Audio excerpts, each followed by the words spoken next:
Okie dokie, the 2016 exam has just been released. And guess what? I have just written a breakdown of it. So, this is pretty exciting because this is a somewhat unusual exam. There were three separate pieces. Usually, they incorporate the image within one of the texts. In this case, they haven't. So, we've got three different contentions to write. But the good thing is that it's not a particularly complex set of articles. I don't think. The contentions are fairly simple. Maybe the second one's a bit more difficult. But the first one, at least, if you've read the piece, you'll know that basically the writer wants to build a big tourist attraction showcasing local produce in the middle of the town, basically. She wants to start thinking big. So that's the topic of concern. Always identify what the topic of concern is, what's the point of issue at debate. And the topic of concern in these three pieces is whether or not Lawton should build a big tourist attraction showcasing the local produce. We have the cartoon basically ridiculing the idea. We have this guy here, Ian Warwick, saying we definitely should not do that because it will destroy our local culture. And we've got Wiley, the mayor, advancing the initial argument saying we should build this big tourist attraction because it will be great for the economy. So those were each of the contentions, but the basic topic of concern is the following. The topic of concern between the three texts is whether or not there should be a large tourist attraction showcasing local produce constructed in Lawton. So I always suggest this, and generally the students who I have who do the best follow this. And it's basically that with your opening contextual statement, keep it very formulaic. Okay, language analysis is actually very formulaic. Contrary to what your teachers might say, it really is. And you want to be writing the topic of the contextual statement, the first sentence of your piece, very quickly. And to do that, you need to be operating according to a formula. So the clearest formula, I think, from my experience, is to just go the topic of concern between the two texts, the three texts, whatever, is whether or not, and then you go the basic crux, the basic issue at hand, whether or not there should be a large tourist attraction showcasing local produce constructed in Lawton. That's basically what's being kind of debated. And what that lets you then do is then follow on again to a very formulaic sort of construction of a contention, which again will save you time. I mean, I'm not sure students recognize this obviously that you don't have much time with your in your exam. You've got 3 hours to write three essays. Not a lot of time, less than 1 hour per essay. But not a lot of students realize that there are a lot of time-saving tricks you can do. For example, making this first sentence very formulaic, which then lets you go on to another formulaic second sentence, the contention. And what I mean by this is the following. So, in a letter to Lawton residents, Mayor Wiley contends that there should be such an attraction, arguing it will attract much needed visitors to boost the local economy. So, when you put the topic, when you frame your contextual statement like this is the issue at hand. You can then go and you can do this with every single article in an opinion piece or a speech, whatever. X, the person, the writer, X author contends for basically contends for one side of this. So whether or not there should be a large tourist attraction contends that there should be.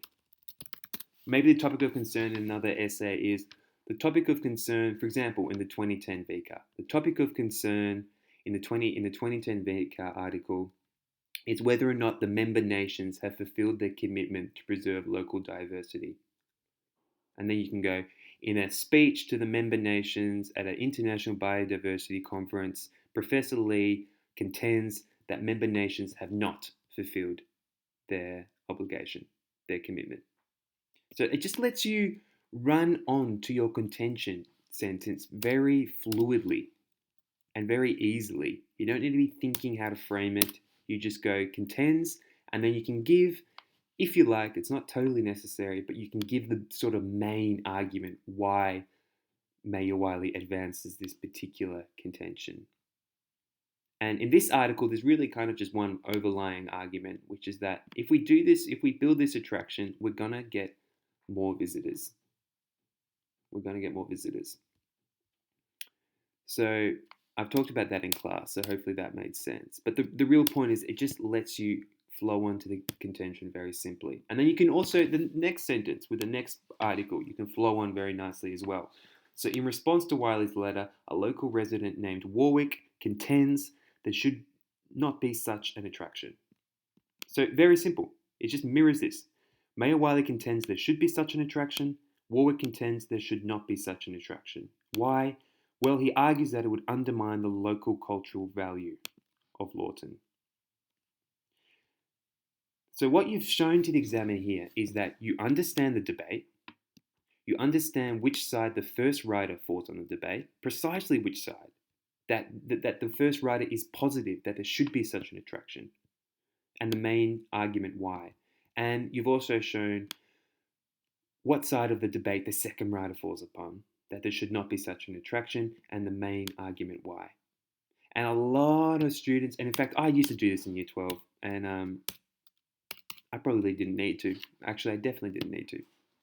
Was that I used to use words like, the writer, instead of saying the writer argues or the writer contends, I would go, the writer ridicule, lambasts or lampoons the idea that, or something. Or I would put some sort of word that shows the writer's attitude. And look, there's nothing necessarily wrong with this. And I actually do this with the last contention, with the image, where I go, lastly, in a cartoon, ridiculing Wiley's contention. While there's nothing inherently wrong with this, it's actually totally irrelevant to what's being required of you in your introduction, which is really just to identify the main argument, the contention of the piece. All this stuff, whether or not one writer lambasts or ridicules another writer, whether one writer, whatever, that stuff can be done in your analysis. That's going all over here. And when you get into this mindset of trying to pick out kind of really cool sounding words to describe the contention, the flavor of the contention, while there's nothing inherently wrong with that, it does slow you down.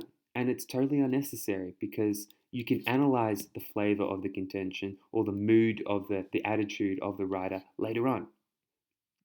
So as I say, keep it simple. Just write, this is the contention, and yeah, that's it. And then lastly, the third one, in a cartoon, ridiculing Wiley's contention, Shaw suggests building a large tourist attraction is absurd. One sentence, very simple, nothing overcomplicated. I'm just saying that the image suggests that the prospect of building a large tourist attraction showcasing local produce as advanced by Wiley is a ridiculous idea. And I'll talk about that later when we go through analysis of the image. All right, so that's our introduction. Onwards and upwards we go. So as always, I pretty much generally find myself starting my analysis off by starting with the very start of the piece. I don't know, it's not necessary. You don't have to kind of do that, but I've just fallen into the habit of doing it. And it's because when I see the piece, I always ask myself after reading the piece, why the writer decided to start in this particular way. Like, why start by saying this? Basically saying how great it has been not having any tourists. Since we diverted the highway, blah, blah, from the town, we've enjoyed this piece. Like, why start off that way? So I'm always curious why the writer starts off that way, and I generally start my analysis this way. And I've had a few students who do that as well, and it generally works quite well, but it's your prerogative. So I start off by going, Wiley begins her piece by acknowledging the benefits of low tourist activity, describing it as peaceful, pleasant. Okay, so why does she do that? Why does she start off by going how great things are without tourism? I mean, it's kind of a strange thing to do if you think about it, considering that her contention is that we need to build a big tourist attraction because, well, we don't have any tourists. And here she's kind of going, well, we don't have any tourists, that's good. She seems to be kind of contradicting herself. So why does she do it? Well, her intention is, this is intended to inform her audience that she has considered what might be lost by building a big tourist attraction. All right, so I've talked about this in class. This is a very, very common way VCAA writers start their pieces. And once you see it, you will, once you recognize it and understand it, you will see it in a lot of writing. A lot of the time, writers in persuasive pieces will start off their piece by acknowledging like an objection to their argument, kind of acknowledging a disadvantage of their argument, which is actually exactly what, excuse me, Wiley is doing right here. Sorry, excuse me, in that she is identifying a kind of reason why it might not be good to build a big tourist attraction. After all, not having tourists is very peaceful. So why? Like, what's the benefit of doing that in terms of persuading her audience? Well, it's this, and it's very formulaic, and you can repeat it across any time in all your essays, provided that they start in this way. And it's the following. So this may have several effects. Her intention to showcase what might be lost. This might have several effects on the audience. First, that she has considered the flip side of her argument suggests that she has considered the issue deeply, meaning that she has assessed both the advantages and disadvantages of her proposal. Okay, what might that mean? Well, it might mean that she may appear better informed than if she'd leapt straight into calling for change. So, what I mean by this is she could have just started off her piece by going, yada, yada, yada, we need to build a big new tourist attraction. And she could have just done that throughout the piece, and her audience might have left reading the piece going, well, yeah, maybe, but I kind of like this peace and quiet. And it seems to me like you haven't considered that. And so it seems to me like you haven't really thought about the possible disadvantages. So it seems to me that you haven't really thought through the issue at hand. So why would I believe you? You don't seem like a credible source. So the benefit of actually starting off in this way is that she does show the audience that she's considered things, that she's a thoughtful arguer, that she's assessed both the advantages and disadvantages, and therefore she may appear better informed. Now, we generally, in our society, we listen to those who at least appear to be better informed. If the Prime Minister of Australia says something, we generally listen to him more than if some person off the street does. All right, so therefore it may appear better informed. That's the first effect. Second effect, very closely related, is that the acknowledgement of the possibly happy status quo suggests that she is aware of her residents' needs. Right? She recognizes that, hey, I know you guys like having peace and quiet. It satisfies your needs. It's kind of a nice thing. So she shows that she acknowledges that. She acknowledges that she's aware of what her residents like or need, and that therefore this might avoid arousing the suspicion that in calling for a new tourist attraction, Wiley does not seriously. See, this is the way you got to actually review your writing, unlike me, who I just wrote this very quickly. Wiley does not take. Oh no, it's perfectly right. Wiley does not take seriously her residents' needs, thereby anchoring her argument in respect and consideration for her audience. Okay, so she acknowledges that she knows what her fellow residents like and enjoy, bit of peace and quiet, and the effect is that she kind of avoids sliding into the problem of suggesting to her audience that she doesn't consider her residents' needs, that maybe she's just doing this out of her own self-interest, that she doesn't care about her residents. But by starting off this way, she goes, look, I know you guys value this thing, and I've considered that, and I respect and I consider your opinion. And that respect and consideration has actually informed her later argument. That's the sort of general idea, that she anchors her argument in respect and consideration to her audience. So read over that and hopefully that kind of makes sense. But the basic kind of take-home message here is everything that I've written here could literally just be replicated in another essay on a different article if the article starts off by considering a possible objection to the main argument. Because anytime the writer considers an objection to the audience, you can reasonably say that, well, she's considered the flip side of the argument, and she does this in order to show that she's considerate and thoughtful, and that therefore this may raise her credibility.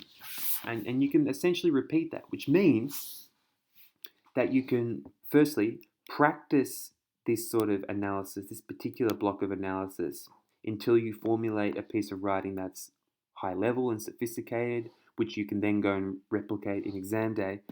And also, because you really understand what's going on here, you can start the piece and go, oh, look what she's done. She's done this thing, awesome. Now I can just write about that. And I know how to write about it, and I can therefore do it very quickly, which means I have more time to do other things, and I've got a better chance of getting a high mark. So yeah, that's something to put in mind. Okay, second paragraph.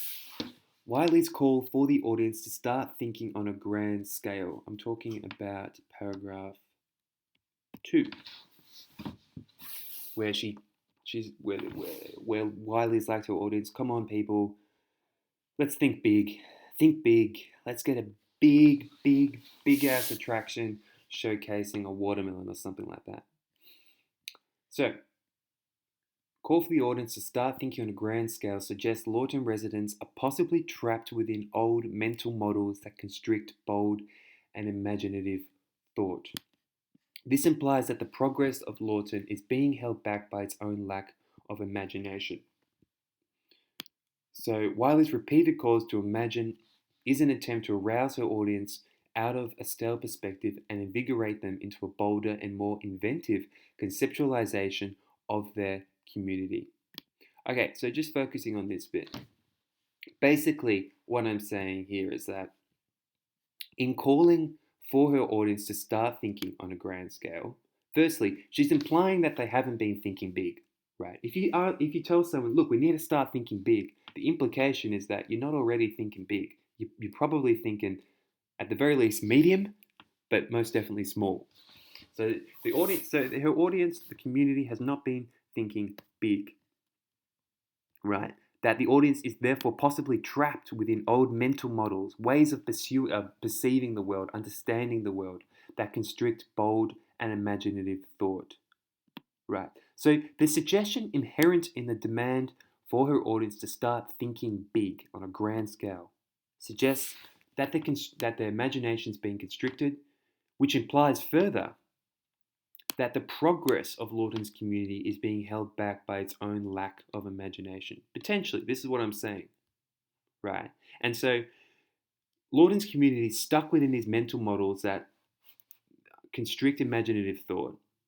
And so therefore, Wiley tells them to start thinking big in order to break them out of these mental models, in order to arouse her audience out of a stale perspective and invigorate them into a bolder and more inventive conceptualization of their community. Now, why does she do this? Why does she go, okay, you guys are thinking small, and I'm going to tell you now we need to think big? That's basically what I've said in this first bit. Well, I say that this is intended to shift the audience into a more creative mindset that may be more conducive to accepting the radical change implied by constructing a large tourist attraction. All right, so that's a bit of a handful. And what I mean by this is when someone tells you, okay, start thinking big, the purpose of that is to kind of stimulate your imagination, get you to think more creatively. Stop worrying about the practical, literal side in front of you, the nitty gritty. Think big, think out of space, think global, right? So you become more sort of creative, open-minded. And what happens when you become in that sort of way? Well, perhaps what happens is that you, become, yeah, one second, sorry, I just got interrupted by my brother. what happens when you start thinking, when you're stimulated to think on a big scale, you become more creative and you therefore become a little less focused on the possible, you become more open to kind of radical proposals. Elon Musk wants humanity to one day live on Mars. He thinks this is going to be a prospect. Now, for a lot of us, we kind of go, well, that just sounds really scary. Humanity moving from Earth to Mars? I don't know about that. But let's say Elon Musk said to us, well, guys, think big. Think about expanding human society. Think about becoming a multi universe empire. We might start going, well, that sounds, our imagination stimulated. That sounds pretty cool. So that's essentially what's going on here, right? Get them into a more creative mindset, and that her audience may therefore be more conducive, better able to accept a radical change. I mean, this is a radical proposal. She wants to build this big tourist attraction. It's pretty radical, um, implied in constructing a large tourist installation. Such a mindset may be more conducive because it avoids stimulating practical concerns like safety and cost. Instead, it focuses on thinking big, being imaginative, creative, thereby potentially lulling her audience into an uncritical reverie of her proposal. So, what she's trying to do here is basically sweep her audience into a sort of reverie, a dream of a more of a bigger and bolder Lawton community, something more creative and imaginative, an uncritical reverie. And if you kind of swept it into this imaginal sort of state of mind, you're not really critiquing possible practical concerns, are you? Like safety and cost. We had that with Bitcoin, right? Where when the whole Bitcoin bubble a couple year ago or so, everyone was buying Bitcoin because everyone was going, Bitcoin's going to be the future. We're not going to have money. Things are just going to be paid in a decentralized network of Bitcoin. The Bitcoin bubble burst, and who knows, Bitcoin may become a thing, but doesn't look like anytime soon because there are a lot of problems with it, like how is it going to work and blah blah blah, practical concerns. But all those articles you might have seen on Facebook or whatever going, Bitcoin's going to change the world. Well, what they were trying to do is they were trying to make you think on a grand scale. They were trying to make you forget about the fact that Bitcoin can't actually be implemented right now. There's all these problems with it, and therefore make you slide into an uncritical reverie. So that's some kind of interesting analysis there. So I then go on. This uncritical reverie is compounded by the seemingly unending benefits that her proposal would entail. So basically, you see me say compounded a lot. It's a little trick I use in my analysis to just link things together. So I'll kind of identify one sort of persuasive appeal or form of argument from the writer, and then I'll go, that effect or that suggestion to the audience is strengthened or compounded by another one. Okay, it's very simple and easy thing to do, but it's kind of a trick. It just glues your analysis together. It just binds it all together, stitches it together, so it makes it seem really fluid. All right, so the seemingly, it's compounded by what? By the seemingly unending benefits. What do I mean by this? Well, I'm talking about this sort of bit here. Imagine blah, blah, blah, blah. If you read this, she basically just lists all these benefits that would happen if they built the tourist attraction. Spectacular piece of modern architecture. Spectacular piece of modern architecture built by local craftsmen, enabling the sale of merchandise, would attract 20% more visitors. All these great things. So Wiley's proposal suggests limitless possibility then, that there would be no end to the benefits her proposal will bestow upon Lawton residences. It seems then that this list of benefits can just stretch on forever. Just imagine all these blah blah things we could have. All right, so further, by describing the attraction in the adverbs of towering and soaring. Yeah, I was just thinking here. I could have identified what the effect is on the audience here. remember, there's two steps to language analysis. What are the suggestions? What are the effects? The suggestion's the hard part, and it's the most important part. What is suggested? And you see throughout my analysis that generally all I do is I go, okay, well, what does something suggest? And what then does that suggestion suggest in turn? So it's just a layer, like a spiral of suggestions. You just want to keep thinking, okay, you don't want to be, you want to go deep, not wide, not analyze heaps. If you notice, in this thing, I analyze one quote for a whole paragraph, pretty much, or two, really, but they're very similar quotes. And that's because I'm just going deep on the different suggestions. I'm going, this suggests blah, and that this in turn, this suggests further. So look here, one level of suggestion, this suggests blah, blah, blah. Second level of suggestion, okay, what does this suggest in turn? Well, this suggests or this implies blah, blah, blah, blah. And that therefore this is an attempt to arouse your audience over blah, blah, blah. So layers of suggestion. And that's the first step. The second step is the effect. And I haven't actually identified the effect of this unit, half unit of analysis. So perhaps that's a potential weakness in my analysis, but I don't think so because I think I tie it back later here. Anyway, further, by describing the attraction in the adverbs of towering and soaring, Wiley suggests that the attraction is not static, but is an animated and lively force. Okay, what do I mean here? Well, such active language, kind of, invigorative language. Active language means language with verbs, basically. Towering, it's soaring. It's alive language. Is an attempt to instill her audience with a sense of dynamism. Instill her proposal with a sense of dynamism and energy, again strengthening her appeal to the audience's imaginative spirit. So I'm analysing this sort of bit here when she goes, we could put the tourist attraction in Centennial Park and it would tower over the trees. Tower over the trees and even over the spire. Soaring and towering, basically. This should actually have that. And towering. So it's kind of alive. It's soaring through the sky. It's not static. The attraction isn't just some thing. It's alive. It's dynamic. It's got energy. So again, I'm saying that this kind of might stimulate that sort of big thinking before, that imagination, stimulate the imagination. This thing's moving. It's alive.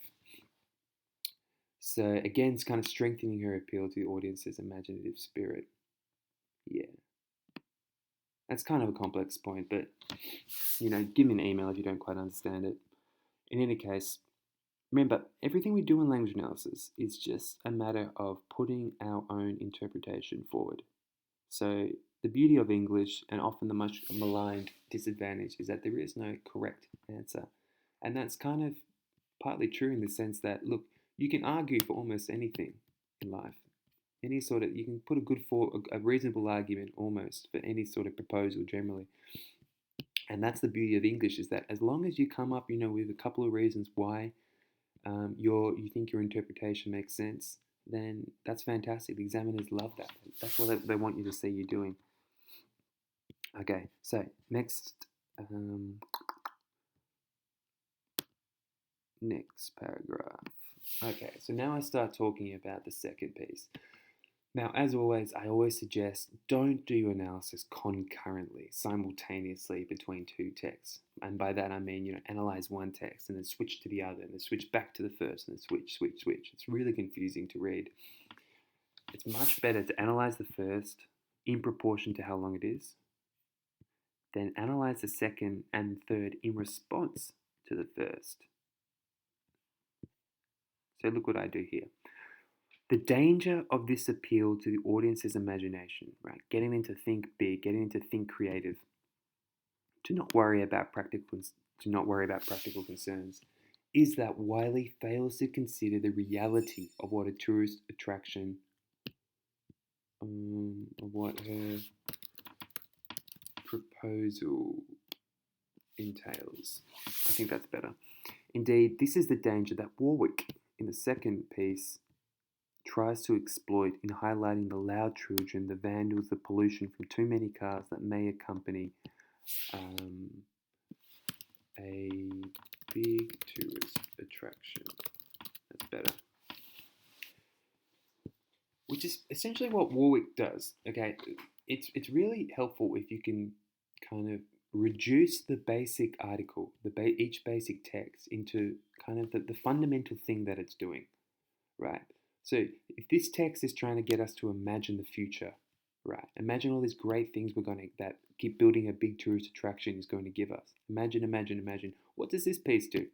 Well, it does the opposite basically. It goes, okay, yeah, but what about all the practical side of it, like the nitty gritty, like the fact that we're going to have people taking selfies all around us, and too many cars and vandals and all this stuff. You haven't really thought about that, have you, Wiley? Says Warwick. So that's the basic sort of intuition, you might say, driving this sort of thing, this argument, this text.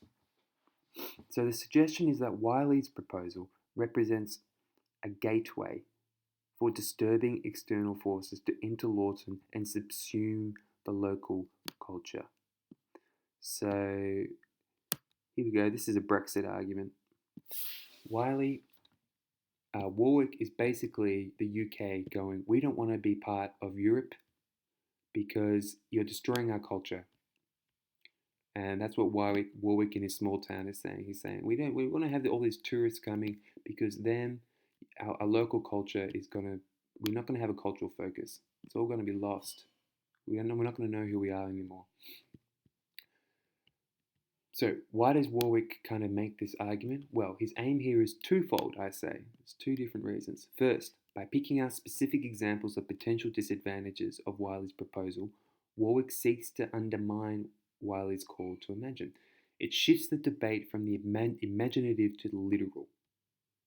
Right? He's undermining her calls to imagine. He's going, look at all this bad stuff actually that's going to happen if we do what you're saying.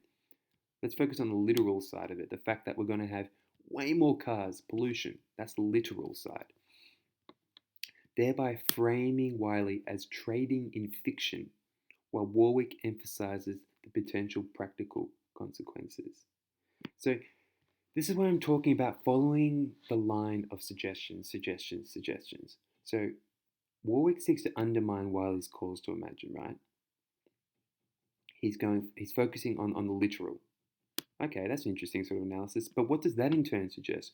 Well, this in turn suggests, it's just another way of saying what I said here. This bit in turn suggests that Wiley maybe is trading in fiction, right? She's focusing on all the good stuff, the imaginative stuff, thinking on a grand scale. She hasn't talked about the potential negatives. So perhaps then, her argument isn't really very truthful. Perhaps it's a piece of fiction. That's Warwick's sort of rhetorical power, really, is that he's focusing on what the disadvantages are and thereby suggesting that Wiley is trading in a fiction. Now, this sort of language is something you can just replicate in your own analysis. Anytime you see kind of one writer saying how good something is going to be, which you always see this actually, anytime one writer is going, here are the great reasons for doing this, and then the second writer is going to go, well, actually, there's some bad reasons for doing this. You can say that, this writer, Ian Warwick, by exposing the disadvantages undergirding or underpinning the first person's argument, he thereby suggests that the first person is not being honest and perhaps trading in fiction rather than making an argument established in reality or attentive to real practical concerns. And by the way, this is exactly what happens in the 2013, I think it's VCAA exam. I might be wrong, but it's the one about space. And the first person basically goes, space is going to be amazing. We need to invest more in going in space. We're going to get all these great things. We're going to be rich. We're going to have global peace. And then the second person goes, well, how about the fact that investing in space is going to cost trillions of dollars? and it's probably not going to give us global peace, and blah, blah, blah, blah, blah. There's all these bad things. Exact same tactic that goes on here, which is why people, students, please, you need to be keeping a little book of the persuasive sort of, not techniques, because it's a waste of time identifying rhetorical questions and the use of irony or whatever. Although actually irony is not a bad one, but rhetorical questions and statistics are pretty boring. But you need to keep a little book identifying persuasive sort of strategies that you see throughout the pieces, throughout the VCAA, and whatever articles you analyze, because you will see a lot of them cropping up again. You will see a lot of pieces starting off by acknowledging an objection. You will see a lot of pieces being really sort of positive, idealistic, and then a second one being kind of more negative and cynical. You will see that. You will see a lot of ridicule occurring, like in the third one. And knowing how to analyze those concepts means that you'll be able to analyze very quickly and to a high level on exam day. So keep a little book or a little Google Doc or Microsoft Word doc, kind of just identifying common features you're seeing across different articles. And you will be in a very good position for exam day. Okie doke. I don't know why I started saying okie doke a lot in these videos. I never say it in real life, but there you go. So this may motivate Lawson residents to view Wiley's proposal more critically. Exactly. So before, Wiley was trying to make us uncritical. Here's how amazing it's going to be. Warwick's trying to go, actually, no. He's trying to make us critical. That's the effect. Second, the suggestion that Wiley's proposal represents a gateway to outside forces appeals to a potential small-town fear of outside culture. So this is what I was talking about with Brexit. And I don't know, actually I don't have any students who live in small towns at the moment, but and I've never lived in a small town, but there's that old kind of idea of, small towns being sort of isolated away from the rest of society, and kind of wanting to shield themselves from the rest of society. And I have actually seen this because my parents moved to Ocean Grove, and everyone, all their friends in Ocean Grove are like, we don't want city people to come. It's that sort of idea. So the use of overrun, for example, so now I'm going to give an example of this sentence. The use of overrun to describe the impact of the loud children on Lawton implies domination, infestation of the local culture, and so its potential corruption and loss by so the dominant culture, the outside culture, the culture of the tourists is going to come in and it's going to potentially destroy the local culture. So I'm saying loud children, overrun. If something's overrun, it usually connotes the idea of kind of infestation. We're overrun by bugs or overrun by mice, of domination. We've been dominated, we've been overrun. The other team smashed us, we were overrun by their skills, whatever. So what's the effect? Well, those members of the audience who are proud of their local community may therefore view Wiley's proposal as a threat to the cultural unity of their community, and therefore may in turn support Warwick's call for an attraction with greater cultural attentiveness. He says what I mean by cultural attentiveness is, he says, can't we have more cultural focus? So he wants a tourist attraction that's more attentive to the local cultural concerns. Notice what I did here. I identified which members might be persuaded. Not all members of the audience are going to be persuaded by the argument that we're going to be overrun by an external culture. Imagine if you lived in Lawton and you hated the local Lawton culture. You would be like, yeah, that's awesome if we're getting all these other people to come in. That's great. So it's really only going to appeal to those members of the audience who are proud of their local community. So always, always, always, with your analysis, identify which members, hypothetically speaking, might be persuaded by what you've just analyzed. And usually that means just kind of inventing some value. So going, well, these members of the audience who value their local community, who are proud of it, might be persuaded. That's what it kind of means. Yeah. And so what you're showing to the examiner when you do something like this is that you've really deeply considered the persuasive kind of effects on the audience and the relationship between the audience and the language, and the fact that different members of the audience will be persuaded by different things. And so you've gone, actually, things aren't uniform. Not everyone's going to be affected by the same thing, but people have a specific relation to language, to particular uses of language. All right.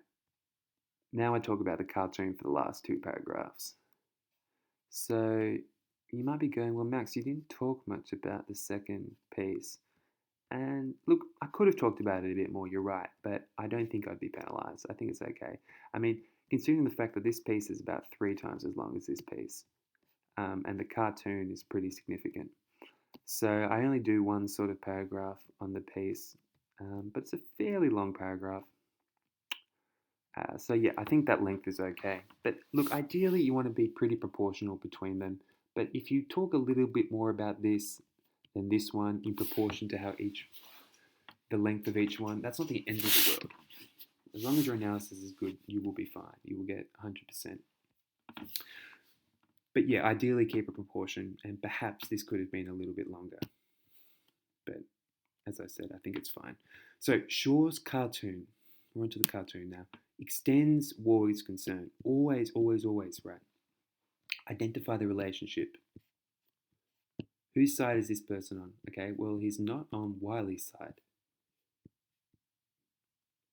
I mean, look, maybe you could argue he is. It's kind of a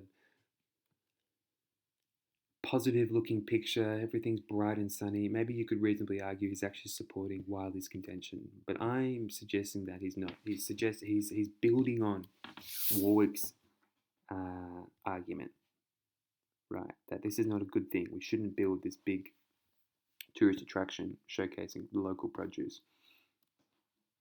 So use this sort of connective language, extends upon, builds upon, whatever. Shaw's cartoon extends Warwick's concern about Wiley's proposal entailing a loss of cultural individuality through depicting a giant watermelon. Simple. Relative to the other major features of the picture, such as the church, the watermelon is outsized and dominates the frame. Lawson thus has become consumed by its major tourist attraction. Consumed. This is what I'm talking about, suggestions. Okay, you see this big watermelon takes up at least 25% of the picture. What does that suggest? What does that imply?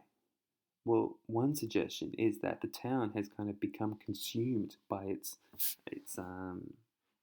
tourist attraction, and that suggestion is compounded by the fact that its entry sign says "Home of the Giant Watermelon," by the fact that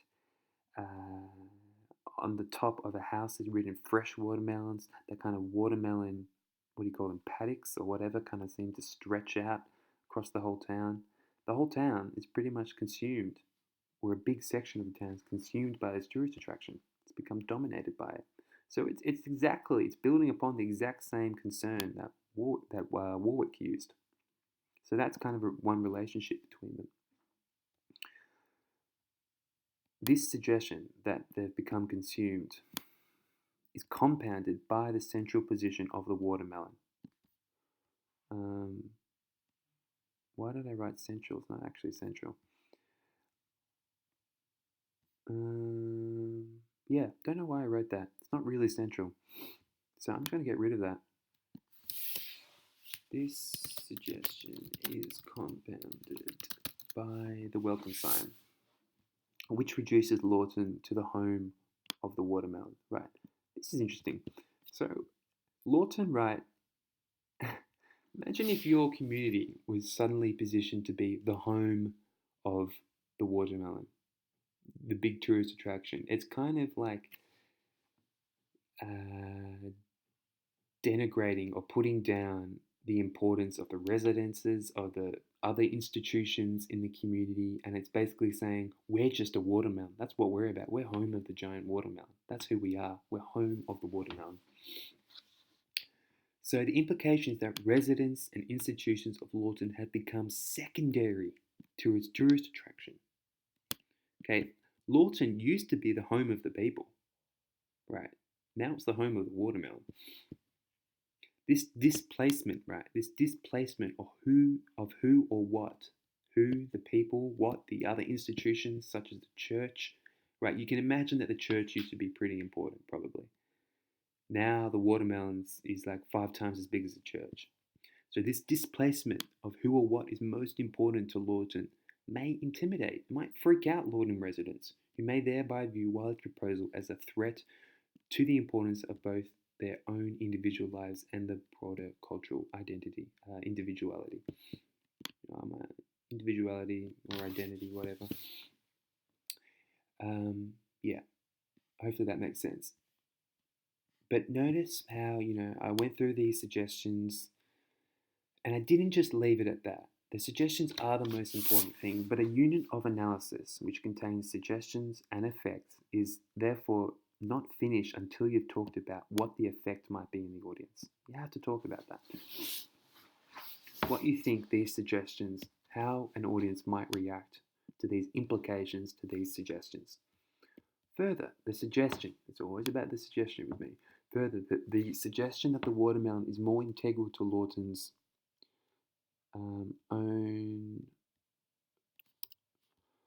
residents who are indistinguishable in comparison. So this is another feature that strengthens this idea that the watermelon has displaced the old cultural positions of authority or importance in Lawton. It used to be the people, now it's the watermelon.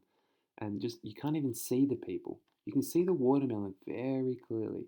You can't see the people. They're indistinguishable. They no longer, this is perhaps almost like a symbol or a metaphor. It implies that they almost no longer exist, right? We can't see them. They're just sort of dots. They look like watermelons, actually. That's it. That's another interesting thing you could talk about, actually. I mean, they don't.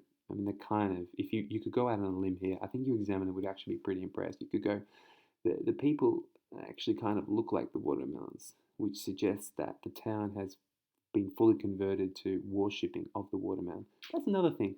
Instead of the people standing outside the church, the people are standing outside the watermelon. Is there something sort of almost religious going on here?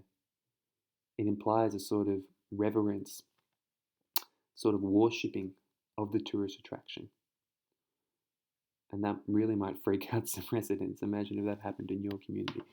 All right, I didn't actually talk about that because it just occurred to me when I was looking at it then. But what did I talk about? Okay, so the suggestion that the watermelon is more integral to the Lawton's own residents, who are indistinguishable in comparison, is an attack on the underlying logic of sacrificing Lawton's individual and cultural value for a domineering tourist attraction. All right, so what I talk about here is my argument is that Shaw is saying that the logic, the rationale of Wiley's proposal is absurd. Is absurd. It's absurd to build a big tourist attraction, right? Because it's going to consume our town, and we're not about being consumed. Okay, this is an absurd proposal, and the further reasons why is that, well, this attack is strengthened by the cartoon's feature of the road entering Lawton, right, which appears to run off a vertical edge, and yet the cars nevertheless are driving along it. So it suggests a breakdown of the basic laws of physics. This is what kind of builds into the absurdity of this image. We have this sort of vertical cliff, and this car is driving up at a near 90 degrees. Look at the edge of this car here, this first car. It's hanging over the edge. I mean, they're not really following the laws of physics, you might say. What does this suggest? Well, it suggests that this feature, when combined with the sign pointing to Lawton as a left turn, when in fact it's a right turn, don't know if you realize this, next left, but Lawton's right, implies a mode of existence lacking fundamental rational sense. This world is absurd. You got people going off cliffs, you got signs saying left and right, you've got a watermelon bigger than the church. This sound is absurd. This town is absurd. It lacks fundamental rational self. And therefore, the implication is that Lawton will slide into absurdity if Wiley's proposal is implemented. Therefore, Lawton residents may therefore resist her proposal. So sometimes with the effect, like here, you, it's kind of your own sort of choice. You've got to be particular to the point in time in which you're writing, in that sometimes you need to be a bit more sort of specific. It might intimidate Lawton residents. Sometimes, look, you've really talked about, I mean, this is kind of common sense, that if things lack basic sense, if everything's gone absurd, the audience probably isn't going to like that. And they're probably going to support the person who goes, hey, we shouldn't be doing this absurd proposal. It doesn't make any sense. In that case, you don't really need to worry about why exactly, precisely, this is going to persuade the audience. You've gone through all the suggestions. You've established that the message of this image is that this proposal is just absurd. And, if something's absurd, people probably aren't going to support it. So there you go, kind of basic. But generally, you want to try and go a bit more in depth into the effect.